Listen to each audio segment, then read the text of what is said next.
Pure trend number one this year, we're calling collective displacement. This is all about the way in which we become disconnected from familiar patterns, the way in which we just live our lives in time and in space has shifted dramatically. Because deep down, patterns of work, patterns of learning, patterns of shopping, patterns of play, these are all had to adapt around the new circumstances of 2020. And that's led to four ways in which we're seeing displacement. We're seeing displacement literally by place, the thinning out of cities as people are beginning to say, I don't know whether I can be resilient in a city, I want to move out from city centres. We're seeing that in Asia, we're seeing that in Europe, we're seeing that in the US. It's about displacement of community.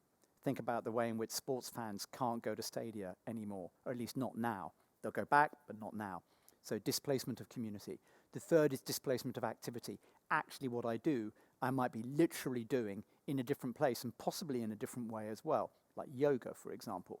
Previously in a studio, now at home. And the fourth is about the displacement of your sense of agency.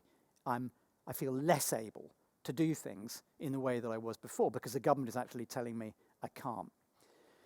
Then there's a sort of self-perpetuating displacement as well, where if the cornerstones of some of our lives, like the pharmacy that serves the office blocks, if the office pharmacy closes because fewer workers are in the office block, then fewer workers want to come back to the office block because the pharmacy isn't there.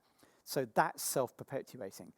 Bluntly, the customer you knew is gone, and a new customer's arrived in their place. And the challenges here are about things like information gathering. If my old routines are broken, the places where I gathered information have changed dramatically because I'm not walking past those shops in the same way. I'm not seeing people in the same way and understanding their fashion, their hairstyles, etc. So my information gathering has changed.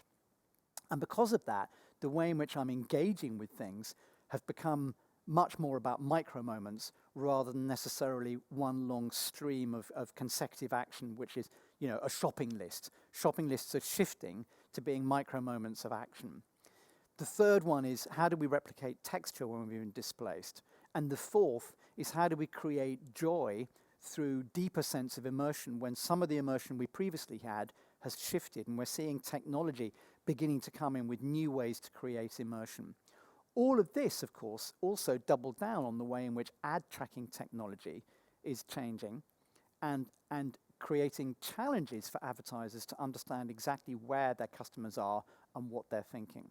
So collective displacement, foundational trend for us this year because it really describes a completely new world of people doing different things in different places.